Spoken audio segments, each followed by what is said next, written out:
ನಮಸ್ಕಾರ ವೀಕ್ಷಕರೇ, PM ಕಿಸಾನ್ ಸಮ್ಮಾನ್ ನಿಧಿ ಯೋಜನೆ ಹಣ ಜಮಾ, ಅದರೊಟ್ಟಿಗೆ ಬೆಳೆ ಪರಿಹಾರ ಹಣನೂ ಕೂಡ ಜಮೆ ಆಗ್ತಾ ಇದೆ. ಒಟ್ಟೊಟ್ಟಿಗೆ 2 ಕಂತುಗಳು ಬರ್ತಾ ಇದೆ ಅಂತ ಹೇಳ್ತಾ ಇವತ್ತೊಂದು ವಿಡಿಯೋನ ಶುರು ಮಾಡೋಣ. ಯಾರಿಗೆ ಏನು ಕತೆ, ಇಲ್ಲಿ ಯಾರಿಗೆ ಹಣ ಜಮೆ ಆಗುತ್ತೆ, ಏನು ಕತೆ ವಿತ್ ಪ್ರೂಫಲ್ಲಿ ನಾನು ನಿಮಗೆ ತಿಳಿಸ್ಕೊಡ್ತೀನಿ. ಲೈಕ್ ಮಾಡ್ಕೊಳ್ಳಿ, ಶೇರ್ ಮಾಡ್ಕೊಳ್ಳಿ, ಕಮೆಂಟ್ ಮಾಡ್ಕೊಳ್ಳಿ, ಸಬ್ಸ್ಕ್ರೈಬನ್ನು ಮಾಡ್ಕೊಳ್ಳಿ. ಬನ್ನಿ ಇವತ್ತೊಂದು ವಿಡಿಯೋನ ಶುರು ಮಾಡೋಣ. ತುಂಬ ಜನ ಕಮೆಂಟ್ ಮೇಲೆ ಕಮೆಂಟ್ ಮಾಡಿದ್ದೀರಾ, ಹಣ ಬಂದಿಲ್ಲ, ಹಣ ಜಮೆ ಆಗಿಲ್ಲ, ಹಾಗಿಲ್ಲ ಹೀಗಿಲ್ಲ ಅಂತ. ಫಸ್ಟ್ ಹೇಳ್ತೀನಿ, ರೇಷನ್ ಕಾರ್ಡ್ ಅಪ್ಡೇಟನ್ನು ಮಾಡ್ಕೊಳ್ಳಿ, ಪ್ಯಾನ್ ಕಾರ್ಡ್ ಅಪ್ಡೇಟನ್ನು ಮಾಡ್ಕೊಳ್ಳಿ, ಈಸಿಲಿ ಹಣವನ್ನು ಪಡ್ಕೊಳ್ಬೋದು. ತುಂಬ ಜನ ಹೇಳ್ತಾರೆ, ಎಲ್ಲಿ ಹಣ ನಮಗೆ ಬರ್ತಾ ಇಲ್ವಲ್ಲ, ಎಂಥದೇ ಪಡ್ಕೊಳ್ಳಿ, ಏನೇ ಮಾಡಲಿ, ನಯ ಪೈಸೆ ಕೂಡ ಹಣ ಜಮೆ ಆಗ್ತಾ ಇಲ್ವಲ್ಲ ಸರ್ ಇಲ್ಲಿ ಅನ್ನುವಂಥ ಒಂದಿಷ್ಟು ಜನ ಹೇಳ್ತೀರಾ ನೀವು. ನಾನು ಹೇಳುವಂಥದ್ದು, ಫಸ್ಟ್ ಆಫ್ ಆಲ್ ನಾನು ನನ್ನ ಸಬ್ಸ್ಕ್ರೈಬರ್ಗಳಿಗೆ ಯಾವತ್ತೂ ಕೂಡ ಬೆಲೆ ಕೊಡ್ತೇನೆ. ಯಾಕಂತಂದರೆ ನೀವೆಲ್ಲರೂ ಕೂಡ ಹೇಳ್ತಿರಲ್ಲ, ಹಣ ಜಮೆ ಆಗಿಲ್ಲ ಸರ್, ಹೀಗೆ ಹಣ ಈಗ ಬರಬೇಕಿತ್ತು, ಬಂದಿಲ್ವಲ್ಲ ಸರ್, ಏನು ಕತೆ ಅನ್ನುವಂಥದ್ದೆಲ್ಲ ಹೇಳ್ತಿರಲ್ಲ. ಆವಾಗ ನನಗೆ ಅನ್ಸೋದು, ಯಾಕಪ್ಪ ಹಣ ಸರ್ಕಾರ ಜಮೆ ಮಾಡಲ್ಲ ಅಂತ. ಅದಕ್ಕೆ ನಾನು ನಿಮಗೆ ಒಂದು ಸೊಲ್ಯೂಷನ್ ನಾನು ತೊಗೊಂಡು ಬಂದಿದ್ದೀನಿ. ಅದನ್ನು ನೀವು ಮಾಡ್ತೀರಾ ಅಂತಂದರೆ ಡೆಫಿನೆಟಾಗಿ ಹಣ ಜಮೆ ಆಗುತ್ತೆ. ಪ್ಯಾನ್ ಕಾರ್ಡ್ ಅಪ್ಡೇಟನ್ನು ಮಾಡ್ಕೊಳ್ಳಿ, ಆಧಾರ್ ಕಾರ್ಡ್ ಅಪ್ಡೇಟನ್ನು ಮಾಡ್ಕೊಳ್ಳಿ, ಈಸಿಲಿ ಒಂದೊಳ್ಳೆ ಹಣವನ್ನು ಪಡ್ಕೊಳ್ಬೋದು. ಎಲ್ಲರೂ ಕೂಡ ಹಣವನ್ನು ಪಡ್ಕೊಳ್ಬೋದು ಅಂತ ಹೇಳ್ತಾ ಬನ್ನಿ ಇವತ್ತೊಂದು ವಿಡಿಯೋನ ಶುರು ಮಾಡೋಣ. ಫಸ್ಟ್ಲಿ ಕೊನೆವರೆಗೂ ವಿಡಿಯೋವನ್ನು ಕೊನೆವರೆಗೂ ನೋಡಿ, ಮಿಸ್ ಮಾಡಲಿಕ್ಕೆ ಹೋಗಬೇಡಿ. ಲೈಕ್ ಮಾಡ್ಕೊಳ್ಳಿ, ಶೇರ್ ಮಾಡ್ಕೊಳ್ಳಿ, ಕಮೆಂಟನ್ನು ಮಾಡ್ಕೊಳ್ಳಿ. ತುಂಬ ಜನ ಕಮೆಂಟ್ ಮೇಲೆ ಕಮೆಂಟ್ ಮಾಡಿದ್ದೀರಾ, ಹಣ ಬಂದಿಲ್ಲ, ಹಣ ಜಮೆ ಆಗಿಲ್ಲ, ಅದು ಇದು ಅಂದರೆ ನಿಮ್ಮ ಅನಿಸಿಕೆ ನೀವು ತಿಳಿಸ್ಕೊಟ್ಟಿದ್ದೀರಾ. ಯಾರಿಗೆ ಹಣ ಹಾಗಾದ್ರೆ ಜಮೆ ಆಗಿಲ್ಲ, ಯಾರಿಗೆ ಹಣ ಬಂದಿಲ್ಲ, ರೇಷನ್ ಕಾರ್ಡ್ ಅಪ್ಡೇಟ್ ಆಗಿಲ್ಲ, ಪ್ಯಾನ್ ಕಾರ್ಡ್ ಅಪ್ಡೇಟ್ ಆಗಿಲ್ಲ, ನಮ್ದು ಏನೂ ಕೂಡ ಆಗಿಲ್ಲ ಸರ್, ನಮ್ಗೆ ಹಣ ಬರ್ತಾ ಇಲ್ವಲ್ಲ ಸರ್ ಅಂತ ಒಂದಿಷ್ಟು ಜನ ಕಮೆಂಟ್ ಮೇಲೆ ಕಮೆಂಟ್ ಮಾಡ್ತಾ ಇದ್ದೀರಾ. ನಾನು ನಿಮಗೆ ತಿಳಿಸ್ಕೊಡ್ತೀನಿ. ಲೈಕ್ ಮಾಡಿಲ್ಲ ಅಂದರೆ ದಯವಿಟ್ಟು ಲೈಕ್ ಮಾಡ್ಕೊಳ್ಳಿ, ಶೇರ್ ಮಾಡಿಲ್ಲ ಅಂದರೆ ದಯವಿಟ್ಟು ಶೇರ್ ಮಾಡ್ಕೊಳ್ಳಿ, ಸಬ್ಸ್ಕ್ರೈಬ್ ಮಾಡಿಲ್ಲ ಅಂದರೆ ದಯವಿಟ್ಟು ಸಬ್ಸ್ಕ್ರೈಬ್ ಮಾಡ್ಕೊಳ್ಳಿ. ಬನ್ನಿ ಇವತ್ತೊಂದು ವಿಡಿಯೋವನ್ನು ಶುರು ಮಾಡೋಣ. ತುಂಬ ಜನ ಕಮೆಂಟ್ ಮೇಲೆ ಕಮೆಂಟ್ ಮಾಡಿದ್ದೀರಾ, ಹಣ ಬಂದಿಲ್ಲ, ಹಣ ಜಮೆ ಆಗಿಲ್ಲ ಸರ್, ನಮ್ಗೆ ಹಣನೇ ಜಮೆ ಆಗ್ತಾ ಇಲ್ಲ ಅಂತ ತುಂಬ ಜನ ಕಮೆಂಟ್ ಮಾಡಿದ್ದೀರಾ. ಏನಾಯಿತು, ಯಾಕೆ ಆಗ್ತಾ ಇದೆ, ಈ ರೀತಿ ಯಾಕೆ ಆಗ್ತಾ ಇದೆ ಅನ್ನುವಂಥದ್ದು ತುಂಬ ಜನ ಕೇಳ್ತಾ ಇದ್ದೀರಾ. ಫಸ್ಟ್ ನಾನು ನಿಮಗೆ ಇನ್ ಡೀಟೇಲಾಗಿ ಎಕ್ಸ್ಪ್ಲೈನ್ ಮಾಡ್ತೀನಿ, ತಲೆ ಕೆಡಿಸ್ಕೊಳ್ಳೋಂಥ ಅಗತ್ಯ ಇಲ್ಲ. ದಯವಿಟ್ಟು ಲೈಕ್ ಮಾಡ್ಕೊಳ್ಳಿ, ಶೇರ್ ಮಾಡ್ಕೊಳ್ಳಿ, ಕಮೆಂಟ್ ಮಾಡ್ಕೊಳ್ಳಿ.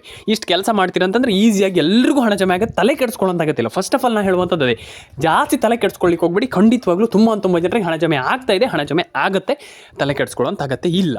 ಹಾಗಾದರೆ ಫಸ್ಟ್ಲಿ ಏನಪ್ಪ ಅಂತಂದರೆ, ಯಾರಿಗೆ ಯಾವಾಗ ಹಣ ಜಮೆ ಆಗ್ತಾ ಇದೆ, ಯಾಕೆ ಹಣ ಜಮೆ ಆಗ್ತಾ ಇಲ್ಲ, ತುಂಬ ಜನರಿಗೆ ಹಣ ಯಾಕೆ ಜಮೆ ಆಗ್ತಾ ಇಲ್ಲ ಅನ್ನುವಂಥದ್ದು ಒಂದಿಷ್ಟು ಜನ ಕೇಳ್ತಾ ಇದ್ದೀರಾ. ಫಸ್ಟ್ಲಿ ಹೇಳ್ತೀನಿ, ಕೇಳಿಸ್ಕೊಳ್ಳಿ. Ration card update it's a very important thing. ನಾನು ಅದು ಕೇಳುವಂಥದ್ದು, ರೇಷನ್ ಕಾರ್ಡ್ ಅಪ್ಡೇಟನ್ನು ಮಾಡಲೇಬೇಕು. ರೇಷನ್ ಕಾರ್ಡ್ ಅಪ್ಡೇಟ್ ಮಾಡಿಲ್ಲ ಅಂತಂದ್ರೆ ಪ್ರಯೋಜನವೇ ಇಲ್ಲ. ಹಾಗಾಗಿ ration card update it's a very important thing. ಹಾಗಾಗಿ ರೇಷನ್ ಕಾರ್ಡ್ ಅಪ್ಡೇಟನ್ನು ಮಾಡ್ಕೊಳ್ಳಿ. ನಾನು ಅದೇ ಹೇಳುವಂಥದ್ದು, ration card update it's a very important thing. Ration card ಅಪ್ಡೇಟನ್ನು ಮಾಡ್ಕೊಳ್ಳಿ, ಪ್ಯಾನ್ ಕಾರ್ಡ್ ಅಪ್ಡೇಟನ್ನು ಮಾಡ್ಕೊಳ್ಳಿ, ಆಧಾರ್ ಕಾರ್ಡ್ ಅಪ್ಡೇಟನ್ನು ಮಾಡ್ಕೊಳ್ಳಿ. ಈಸಿಲಿ ಎಲ್ಲರೂ ಕೂಡ ಒಂದೊಳ್ಳೆ ಹಣವನ್ನು ಪಡೆದುಕೊಳ್ಬೋದು ಅಂತ ಹೇಳಲಿಕ್ಕೆ ನಾನು ಇಷ್ಟಪಡ್ತೇನೆ ಸ್ನೇಹಿತರೆ. ಇದಾದ ಮೇಲೆ ಪ್ಯಾನ್ ಕಾರ್ಡ್ ಅಪ್ಡೇಟ್ ಆಗಿರ್ಬೋದು, ಆಧಾರ್ ಕಾರ್ಡ್ ಅಪ್ಡೇಟ್ ಓಕೆ ಸರಿ, ಯಾವಾಗ ಹಣ ಜಮೆ ಆಗುತ್ತೆ, ಯಾವಾಗ ಹಣ ಬರುತ್ತೆ ಅನ್ನುವಂಥದ್ದು ಒಂದಿಷ್ಟು ಜನ ಕೇಳ್ತೀರ ನನ್ನ ಹತ್ರ, ಎಲ್ಲರೂ ಕೂಡ ಕೇಳ್ತೀರ. ನಾನು ಹೇಳುವಂಥದ್ದು ಇಷ್ಟೇ, ದಯವಿಟ್ಟು ರೇಷನ್ ಕಾರ್ಡ್ ಅಪ್ಡೇಟನ್ನು ಮಾಡ್ಕೊಳ್ಳಿ, ಪ್ಯಾನ್ ಕಾರ್ಡ್ ಅಪ್ಡೇಟನ್ನು ಮಾಡ್ಕೊಳ್ಳಿ, ಆಧಾರ್ ಕಾರ್ಡ್ ಅಪ್ಡೇಟನ್ನು ಮಾಡ್ಕೊಳ್ಳಿ. ಫಸ್ಟ್ ಆಫ್ ಆಲ್ ಯಾಕಂತಂದರೆ ತುಂಬ ಜನ ಮಿಸ್ ಮಾಡುವಂಥದ್ದಲ್ಲೇ. ರೇಷನ್ ಕಾರ್ಡ್ ಅಪ್ಡೇಟ್ ಮಾಡಲ್ಲ, ಆಧಾರ್ ಕಾರ್ಡ್ ಅಪ್ಡೇಟ್ ಮಾಡಲ್ಲ, ಪ್ಯಾನ್ ಕಾರ್ಡ್ ಅಪ್ಡೇಟ್ ಮಾಡಲ್ಲ. ಆಮೇಲೆ ನನ್ನ ಹತ್ರ ಬಂದು ಹೇಳ್ತೀರಾ, ಸರ್ ನಮ್ಗೆ ಹಣನೇ ಬಂದಿಲ್ಲ ಸರ್, ಏನು ಸರ್ ಅದು ಸರ್ಕಾರ ಏನಿಲ್ಲ, ನಮ್ಗೆ ಹಣನೇ ಆಗ್ತಾಯಿಲ್ಲ ಹಾಗೆ ಹೀಗೆ ಅಂತ. ದಯವಿಟ್ಟು ಹೇಳುವಂಥದ್ದು, ಫಸ್ಟ್ ರೇಷನ್ ಕಾರ್ಡ್ ಅಪ್ಡೇಟನ್ನು ಮಾಡ್ಕೊಳ್ಳಿ, PAN card update it's a very important. ಹಾಗಾಗಿ ಅದನ್ನೆಲ್ಲ ಕಂಪ್ಲೀಟಾಗಿ ಫಾಲೋ ಮಾಡ್ಕೊಳ್ಳಿ ಅಂತ ಹೇಳ್ತಾ ಸ್ನೇಹಿತರೆ. ಆ್ಯಂಡ್ ಇನ್ನೊಂದು, ಎಲ್ಲ ಡಾಕ್ಯುಮೆಂಟ್ಸ್ಗಳನ್ನ ಕರೆಕ್ಟಾಗಿ ಇಟ್ಕೊಳ್ಳಿ. ಎಲ್ಲ ಜಿಲ್ಲೆಗಳಿಗೆ ಹಣ ಬರುತ್ತೆ. ಈಗ ಒಂದಿಷ್ಟು ಜನ ಹೇಳ್ಬೋದು ಆ ಜಿಲ್ಲೆಗಳಿಗೆ ಹಣ ಬರಲ್ಲ, ಒಂದಿಷ್ಟು ಜನ ಹೇಳ್ಬೋದು ಈ ಜಿಲ್ಲೆಗಳಿಗೆ ಹಣ, ಅದೆಲ್ಲ ಏನೂ ಇಲ್ಲ. ಸಿಂಪಲಾಗಿ ಎಲ್ಲರೂ ಕೂಡ ಎಲ್ಲ ಕಂತಿನ ಹಣವನ್ನು ಎಲ್ಲ ಜಿಲ್ಲೆಗಳ ಅಂದರೆ ಎಲ್ಲರೂ ಕೂಡ ಒಂದೊಳ್ಳೆ ಹಣವನ್ನು ಪಡ್ಕೊಳ್ಬೋದು ಅಂತ ನಾನು ಹೇಳಲಿಕ್ಕೆ ಇಷ್ಟಪಡ್ತೇನೆ. ಪ್ಯಾನ್ ಕಾರ್ಡ್ ಅಪ್ಡೇಟನ್ನು ಮಾಡ್ಕೊಳ್ಳಿ, ಆಧಾರ್ ಕಾರ್ಡ್ ಅಪ್ಡೇಟನ್ನು ಮಾಡ್ಕೊಳ್ಳಿ. ಆ್ಯಂಡ್ ಎಲ್ರಿಗೂ ಕೂಡ ಈಗ ಒಬ್ರಿಗೆ ಹಣ ಜಮೆ ಆಗುತ್ತೆ, ಇನ್ನೊಬ್ರಿಗೆ ಹಣ ಬರಲ್ಲ, ಆ ರೀತಿ ಏನೂ ಇಲ್ಲ. ಇಲ್ಲಿ ಡೆಫಿನೇಟಾಗಿ ಎಲ್ಲರೂ ಕೂಡ, ಪ್ರತಿಯೊಬ್ಬರೂ ಕೂಡ ಈ ಒಂದು ಯೋಜನೆ ಮುಖಾಂತರ ಹಣವನ್ನು ಗಳಿಸ್ಬೋದು, ಹಣವನ್ನು ಪಡ್ಕೊಳ್ಬೋದು. ಆ್ಯಂಡ್ ಡೆಫಿನೆಟಾಗಿ ಒಂದೊಳ್ಳೆ ಹಣವನ್ನು ಮಾಡ್ಕೊಳ್ಬೋದು ಅಂತ ನಾನು ಹೇಳಲಿಕ್ಕೆ ಇಷ್ಟಪಡ್ತೇನೆ. ಯಾಕಂತ ತುಂಬ ಜನ ಹೇಳ್ತೀರಾ, ನಮ್ಗೆ ಹಣನೇ ಬರಲ್ಲ ಸರ್, ಹಾಗಾಗುತ್ತೆ ಸರ್, ಹೀಗಾಗುತ್ತೆ ಸರ್. ಇಲ್ಲ, ಫಸ್ಟ್ ನಾನು ಹೇಳುವಂಥದ್ದು, ಎಲ್ಲರೂ ಕೂಡ ಒಂದೊಳ್ಳೆ ಹಣವನ್ನು, ಒಂದೊಳ್ಳೆ ಅಂತಂದರೆ ಏನಿಲ್ಲ ಅಂತಂದರೂ ಕೂಡ ಮಿನಿಮಮ್ ಅಂತಂದರೂ ಕೂಡ ನೀವು ಒಂದು 3,000-4,000 ರೂಪಾಯಿಯನ್ನು ಎಕ್ಸ್ಪೆಕ್ಟ್ ಮಾಡಬಹುದು. ಖಂಡಿತವಾಗ್ಲೂ ಅದು 3,000-4,000 ರೂಪಾಯಿಯನ್ನು ಈ ಒಂದು ಯೋಜನೆ ಮುಖಾಂತರ ಪಡ್ಕೊಳ್ಬಹುದು ಅಂತ ನಾನು ಹೇಳಲಿಕ್ಕೆ ಇಷ್ಟಪಡ್ತೇನೆ. ದಯವಿಟ್ಟು ಎಲ್ಲರೂ ಹೇಳುವಂಥದ್ದು ಇಷ್ಟೇ, ಅಪ್ಲೈ ಮಾಡಿ. ಈ ಒಂದು ಯೋಜನೆ ರೈತರಾಗಿದ್ದರೆ ಮಾತ್ರ ಇದೊಂದು ಕಂಡೀಷನ್ ಇದೆ. ಯಾಕಂತಂದರೆ ಎಲ್ರಿಗೂ ಹಣ ಬರಲ್ಲ, ಬೆಳೆ ಪರಿಹಾರ ಹಣ, ಪಿ ಎಮ್ ಕಿಸಾನ್ ಹಣ ಇದು ರೈತರಾಗಿದ್ದರೆ ರೈತರುಗಳಿಗೆ ಮಾತ್ರ ಈ ಒಂದು ಯೋಜನೆಯಲ್ಲಿ ಹಣ ಬರುವಂಥದ್ದು. ಹಾಗಾಗಿ ರೈತರು ಎಲ್ಲರೂ ಕೂಡ ಹಣವನ್ನು ಪಡ್ಕೊಳ್ಳಿ ಅಂತ ಹೇಳಲಿಕ್ಕೆ ಇಷ್ಟಪಡ್ತೇನೆ. ರೈತರು ಖಂಡಿತವಾಗ್ಲೂ ಹಣ ಜಮೆ ಆಗಲಿ, ರೈತರಿಗೆ ಎಲ್ರಿಗೂ ಕೂಡ ಇಲ್ಲಿ ಹಣ ಜಮೆ ಆಗಲಿ. ಪ್ಯಾನ್ ಕಾರ್ಡ್ ಅಪ್ಡೇಟನ್ನು ಮಾಡಿಲ್ಲ ಅಂದರೆ ಮಾಡಿ, ಆಧಾರ್ ಕಾರ್ಡ್ ಅಪ್ಡೇಟನ್ನು ಮಾಡಿಲ್ಲ ಅಂದರೆ ಮಾಡಿ. ರೈತರಿಗೆ ಮಾತ್ರ ಹಣ ಬರುತ್ತೆ, ಇಲ್ಲ ಅಂತಂದರೆ ನಿಮ್ಗೆ ಹಣ ಬರಲ್ಲ. ಹಾಗಾಗಿ ರೈತರೆಲ್ಲರೂ ಕೂಡ ಒಂದು ಬಾರಿ ಅಟೆಂಡೆನ್ಸ್ ಮಾಡಿ ನಮ್ಮ ಒಂದು ವಿಡಿಯೋಗೆ. ಅಟೆಂಡೆನ್ಸ್ ಅಂತಂದರೆ ನೋಡಿ ನಮ್ಮ ಒಂದು ವಿಡಿಯೋವನ್ನು ನೀವು ಏನು ತಮಿಳ್ನಲ್ಲಿ ನೋಡ್ತಾ ಇರ್ತೀರಾ, ರೈತರಿಗೆ 3,000 4,000 ಬಂತಂತ ಅದನ್ನು ಕೂಡಲೇ ಕ್ಲಿಕ್ ಮಾಡಿ ಪಟ್ಟ ನೋಡಿಬಿಡಿ. ಯಾಕಂತಂದರೆ ನಿಮಗೆ ಮೈನ್ ವಿಡಿಯೋ ತುಂಬ ಇಂಪಾರ್ಟೆಂಟ್ ವಿಡಿಯೋ. ಈ ಒಂದು ವಿಡಿಯೋವನ್ನು ನೀವು ನೋಡಿಲ್ಲ ಅಂತಂದರೆ ಪ್ರಯೋಜನ ಇಲ್ಲ. ಹಾಗಾಗಿ ದಯವಿಟ್ಟು ವಿಡಿಯೋವನ್ನು ಕೊನೆವರೆಗೂ ನೋಡಿ. ಲೈಕ್ ಮಾಡಿಲ್ಲ ಅಂದರೆ ಲೈಕ್ ಮಾಡಿ, ಶೇರ್ ಮಾಡಿಲ್ಲ ಅಂದರೆ ಶೇರ್ ಮಾಡಿ, ಆ್ಯಂಡ್ ಸಬ್ಸ್ಕ್ರೈಬ್ ಮಾಡಿಲ್ಲ ಅಂತ ಸಬ್ಸ್ಕ್ರೈಬ್ ಮಾಡ್ಕೊಳ್ಳಿ. ನಾನು ಅಲ್ಲಿ ಹಾಕಿದ್ದೀನಿ, ಬ್ಲಿಂಕ್ ಆಗ್ತಾ ಇರ್ಬೋದು. ವಿಡಿಯೋವನ್ನು ಕೊನೆಯವರೆಗೂ ನೋಡಿ, ಮಿಸ್ ಮಾಡಬೇಡಿ. ಪ್ರತಿಯೊಬ್ಬರಿಗೂ ಹೇಳುವಂಥದ್ದು ಇಷ್ಟೇ, ನಾನು ವಿಡಿಯೋವನ್ನು ಮಿಸ್ ಮಾಡಿದರೆ ಪ್ರಯೋಜನ ಇಲ್ಲ. ಹಾಗಾಗಿ ವಿಡಿಯೋವನ್ನು ಕೊನೆಯವರೆಗೂ ನೋಡಿ. ಲೈಕ್ ಮಾಡಿಲ್ಲ ಅಂದರೆ ಲೈಕ್ ಮಾಡ್ಕೊಳ್ಳಿ. ಯಾಕಂತಂದರೆ ಇದು ತುಂಬ ಮ್ಯಾಟ್ರ್ ಆಗ್ತದೆ.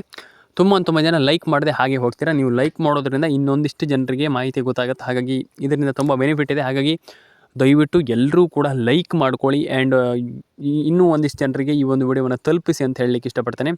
ಆ್ಯಂಡ್ ನಾನು ಹೇಳುವಂಥದ್ದಿಷ್ಟೇ, ಎಲ್ಲರೂ ಕೂಡ ಒಂದೊಳ್ಳೆ ಹಣವನ್ನು ಪಡ್ಕೊಳ್ಬೋದು. ಈ ಒಂದು ಯೋಜನೆ ಅಂತಲ್ಲ, ಪ್ರತಿಯೊಂದು ಯೋಜನೆಯಲ್ಲೂ ಕೂಡ ಒಂದೊಳ್ಳೆ ಹಣವನ್ನು ಅರ್ನಿಂಗನ್ನು ಮಾಡ್ಬೋದು, ಒಂದೊಳ್ಳೆ ಹಣವನ್ನು ಪಡ್ಕೊಳ್ಬೋದು. ದಯವಿಟ್ಟು ಹೇಳುವಂಥದ್ದಿಷ್ಟೇ, ದಯವಿಟ್ಟು ಎಲ್ರಿಗೂ ಹೇಳುವಂಥದ್ದು, ಪ್ಯಾನ್ ಕಾರ್ಡ್ ಅಪ್ಡೇಟನ್ನು ಮಾಡಿ, ಆಧಾರ್ ಕಾರ್ಡ್ ಅಪ್ಡೇಟನ್ನು ಮಾಡಿ, ರೇಷನ್ ಕಾರ್ಡ್ ಅಪ್ಡೇಟನ್ನು ಮಾಡಿ, ಎಲ್ಲ ರೀತಿಯ ಅಪ್ಡೇಟ್ಗಳನ್ನು ಮಾಡ್ಕೊಳ್ಳಿ. ಆ್ಯಂಡ್ ಎಲ್ರಿಗೂ ಹಣ ಜಮೆ ಆಗಲಿ, ಎಲ್ಲರ ಅಕೌಂಟಿಗೆ ಹಣ ಬರಲಿ, ಆ್ಯಂಡ್ ಎಲ್ರಿಗೂ ಒಳ್ಳೆಯದಾಗಲಿ ಅಂತ ಕೇಳ್ಕೊಳ್ತೀನಿ. ಆ್ಯಂಡ್ ಕಮೆಂಟ್ ಸೆಕ್ಷನಲ್ಲಿ ಬಂದುಬಿಟ್ಟು ಕಮೆಂಟ್ ಮಾಡಿ. ಸಬ್ಸ್ಕ್ರೈಬ್ ಮಾಡಿಲ್ಲ ಅಂತ ಸಬ್ಸ್ಕ್ರೈಬ್ ಮಾಡಿ, ನಿಮ್ಮ ಅನಿಸಿಕೆ ಏನಿದೆ ಅಂತ ತಿಳಿಸ್ಕೊಡಿ ಅಂತ ಹೇಳಲಿಕ್ಕೆ ನಾನು ಇಷ್ಟಪಡ್ತೇನೆ ಅಂತ ಹೇಳ್ತಾ ಇವತ್ತೊಂದು ವಿಡಿಯೋ ಇಲ್ಲಿಗೆ ಮುಗಿಸ್ತಾ ಇದ್ದೀನಿ. ದಯವಿಟ್ಟು ಕಮೆಂಟ್ ಸೆಕ್ಷನಲ್ಲಿ ಬಂದುಬಿಟ್ಟು ನಿಮ್ಮ ಅನಿಸಿಕೆ ಏನಿದೆ ಅದನ್ನ ಕಮೆಂಟ್ ಮಾಡಿ. ಎಲ್ರಿಗೂ ಒಳ್ಳೆಯದಾಗಲಿ ಅಂತ ಕೇಳ್ಕೊಳ್ತಾ, ಲೈಕ್ ಮಾಡ್ಕೊಳ್ಳಿ, ಶೇರ್ ಮಾಡ್ಕೊಳ್ಳಿ, ಕಮೆಂಟ್ ಮಾಡ್ಕೊಳ್ಳಿ, ಸಬ್ಸ್ಕ್ರೈಬನ್ನು ಮಾಡ್ಕೊಳ್ಳಿ ಸ್ನೇಹಿತರೆ. ಸಿಗೋಣ ಸ್ನೇಹಿತರೆ. ಆ್ಯಂಡ್ ಇನ್ನೊಂದು ವಿಚಾರ, ದಯವಿಟ್ಟು ಯಾರು ಕೂಡ ನಮ್ಗೆ ಹಣ ಜಮೆ ಆಗಿಲ್ಲ ಹಾಗೆ ಅಂತ ದಯವಿಟ್ಟು ತಲೆ ಕೆಡಿಸ್ಕೊಳ್ಳಿಕ್ಕೆ ಹೋಗ್ಬಿಡಿ. ಹಣ ಜಮೆ ಆಗುತ್ತೆ, ತಲೆ ಕೆಡಿಸ್ಕೊಳ್ಳೋಂಥ ಅಗತ್ಯ. ಡೆಫಿನೆಟಾಗಿ ಹಣ ಜಮೆ ಆಗುತ್ತೆ. ಎಲ್ರಿಗೂ ಒಳ್ಳೆಯದಾಗಲಿ. ಆ್ಯಂಡ್ ಕಮೆಂಟ್ ಸೆಕ್ಷನಲ್ಲಿ ಬಂದ್ಬಿಟ್ಟು ಕಮೆಂಟ್ ಮಾಡಿ ಅಂತ ಹೇಳಲಿಕ್ಕೆ ಇಷ್ಟಪಡ್ತೇನೆ. ಆ್ಯಂಡ್ ಇದರೊಟ್ಟಿಗೆ ಇನ್ನೊಂದು ವಿಚಾರ ಏನಪ್ಪ ಅಂತಂದರೆ, ಮೈನ್ ಥಿಂಗ್ ಏನಪ್ಪ ಅಂತಂದರೆ, ಇಲ್ಲಿ ಸರ್ಕಾರ ಎಲ್ರಿಗೂ ಹಣ ಜಮೆ ಆಗ್ತಾ ಇರುವಂಥದ್ದು ಆ್ಯಂಡ್ ಪೇ ಮಾಡ್ತಾ ಇರುವಂಥದ್ದು. ಖಂಡಿತವಾಗ್ಲೂ ಈಗಿನ ಒಂದು ಎಟ್ ಪ್ರೆಸೆಂಟಲ್ಲಂತೂ ಖಂಡಿತವಾಗ್ಲೂ ಎಲ್ರಿಗೂ ಒಂದು ಗುಡ್ ನ್ಯೂಸನ್ನು ಸರ್ಕಾರ ಕೊಡ್ತಾ ಇದೆ. ಒಂದು ಖುಷಿ ಪಡುವಂಥ ವಿಚಾರ ಅಂತಲೇ ಹೇಳ್ಬೋದು. ಯಾಕಂತಂದರೆ ಆಲ್ಮೋಸ್ಟ್ ಎಲ್ರಿಗೂ ಹಣ ಹಾಕ್ತಾ ಇರೋದ್ರಿಂದ ಒಂದು ಭರ್ಜರಿ ಗುಡ್ ನ್ಯೂಸ್ ಅಂತಲೇ ಹೇಳ್ಬೋದು. ನನ್ನ ಪ್ರಕಾರ, ನಾನು ಯೋಚನೆ ಮಾಡುವಂಥ ರೀತಿಯಲ್ಲಿ ನಾನು ಹೇಳುವಂಥದ್ದು. ಹಾಗಾಗಿ ದಯವಿಟ್ಟು ನಾನು ಹೇಳುವಂಥದ್ದಿಷ್ಟು, ಯಾರು ಕೂಡ ತಲೆ ಕೆಡಿಸ್ಕೊಳ್ಳುವಂಥ ಅಗತ್ಯ. First of all PM Kisan Samman Nidhi ಯೋಜನೆಯಿಂದ ಆಲ್ಮೋಸ್ಟ್ ಏನಿಲ್ಲ ಅಂತಂದರೂ ಕೂಡ, ಕಮ್ಮಿ ಅಂತಂದರೂ ಕೂಡ, ಏನು ನಾರ್ಮಲ್ ಲೆವೆಲ್ ಅಂತಂದರೂ ಕೂಡ, ಏನಿಲ್ಲ ಅಂತಂದರೂ ಕೂಡ ನೀವು ಆಲ್ಮೋಸ್ಟ್ ಒಂದು ಅಂದರೆ ಒಂದು ಮೀಡಿಯಮ್ ಅಂತಲೂ ಕೂಡ ಹೇಳಲ್ಲ, ಜಾಸ್ತಿ ಅಂದರೆ ಮ್ಯಾಕ್ಸಿಮಮ್ ಅಂತಲೂ ಕೂಡ ಹೇಳಲ್ಲ, ಅಥವಾ ಲೋವರ್ ಅಂತಲೂ ಕೂಡ ಹೇಳಲ್ಲ. ಅಂದರೆ ಆಲ್ಮೋಸ್ಟ್ ಒಂದು ಮೈನ್ ಥಿಂಗ್ ಏನಪ್ಪ ಅಂತಂದರೆ, ಆಲ್ಮೋಸ್ಟ್ ಏನಿಲ್ಲ ಅಂತಂದರೂ ಕೂಡ ನೀವು ಆಲ್ಮೋಸ್ಟ್ ಅಂತ ನನ್ನ ಅನಿಸಿಕೆ, ನೀವು ಆಲ್ಮೋಸ್ಟ್ ಒಂದು 5,000 6,000 7,000 ಆಲ್ಮೋಸ್ಟ್ ನೀವು ಅರ್ನ್ ಮಾಡ್ಬೋದು ಅಂತ ನನ್ನ ಒಂದು ಅನಿಸಿಕೆ. ಹಾಗಾಗಿ ನಾನು ಹೇಳ್ತಾ ಇರುವಂಥದ್ದು, ಏನೇನು ಅಪ್ಡೇಟ್ಗಳು ನಾನು ಕೊಟ್ಟಿದ್ದೀನಿ ಅದ್ರ ಬಗ್ಗೆ ಎಲ್ಲದನ್ನೂ ಕೂಡ ಸೀರಿಯಸ್ ಆಗಿ ತಗೊಳ್ಳಿ. ಆ್ಯಂಡ್ ಡೆಫಿನೆಟಾಗಿ ಎಲ್ಲರೂ ಕೂಡ ಒಂದೊಳ್ಳೆ ಹಣವನ್ನು ಪಡ್ಕೊಳ್ಬೋದು. ಆಗಲ್ಲ ಅನ್ನುವಂಥದ್ದು ಏನೂ ಕೂಡ ಇಲ್ಲ ಲೈಫ್ನಲ್ಲಿ, ಯಾವುದೂ ಕೂಡ ನಮ್ಗೆ ಆಗಲ್ಲ ಅನ್ನುವಂಥದ್ದು ಏನು ಕೂಡ ಇಟ್ಕೊಳ್ಬೇಡಿ. And you can do it ಅಂತ ನಾನು ಹೇಳಲಿಕ್ಕೆ ಇಷ್ಟಪಡ್ತೇನೆ. ಆ್ಯಂಡ್ ಇನ್ನೊಂದು ವಿಚಾರ, ರೇಷನ್ ಕಾರ್ಡ್ ಅಪ್ಡೇಟ್ ಆಗಿರ್ಬೋದು, ಆಧಾರ್ ಕಾರ್ಡ್, ಈ ರೀತಿ ಅಪ್ಡೇಟ್ಗಳನ್ನು ಮಾಡ್ಕೊಳ್ಳಿ. ತುಂಬ ಜನ ಮಾಡ್ಕೊಳ್ಳಲ್ಲ. ಹಾಗಾಗಿ ಆ ರೀತಿ ಒಂದು ತಪ್ಪನ್ನು ಮಾಡಬೇಡಿ. ಆ್ಯಂಡ್ ಸರ್ಕಾರ ಈಗ ಅಂತೂ ಆಲ್ಮೋಸ್ಟ್ ಎಲ್ರಿಗೂ ಹಣ ಹಾಕ್ತಾ ಇದೆ. ಒಂದು ಖುಷಿ ಪಡುವಂಥ ವಿಚಾರ. ತುಂಬ ಜನ ಹೇಳ್ತೀರಾ ಹಣ ಹಾಕಿಲ್ಲ ಹಾಗೆ ಹೀಗೆ ಅಂತ. ತಲೆ ಕೆಡಿಸ್ಕೊಳ್ಳೋಂಥ ಅಗತ್ಯ. ಹಣ ಹಾಕಲಿ, ಹಣ ಹಾಕ್ತಿರಲಿ, ನೋ ವರಿ. ಖಂಡಿತವಾಗ್ಲೂ ಡೆಫಿನೆಟಾಗಿ ಒಂದೊಳ್ಳೆ ಹಣವನ್ನು ಅರ್ನ್ ಮಾಡಬಹುದು ಅನ್ನುವಂಥದ್ದು ನನ್ನ ಒಂದು ವಿಚಾರ, ನಾನು ಹೇಳುವಂಥದ್ದು. ಯಾಕಂತಂದರೆ ಎಲ್ರಿಗೂ ಹಣ ಜಮೆ ಆಗುತ್ತೆ, ಆಗಲ್ಲ ಬರಲ್ಲ ಅನ್ನುವಂಥದ್ದು ಏನೂ ಕೂಡ ಇಲ್ಲ. ಹಾಗಾಗಿ ದಯವಿಟ್ಟು ಎಲ್ಲರೂ ಕೂಡ ಹಣವನ್ನು ಪಡ್ಕೊಳ್ಬೋದು. ಎಲ್ಲರೂ ಕೂಡ ಹಣವನ್ನು ಪಡ್ಕೊಳ್ಳಿ. Ration card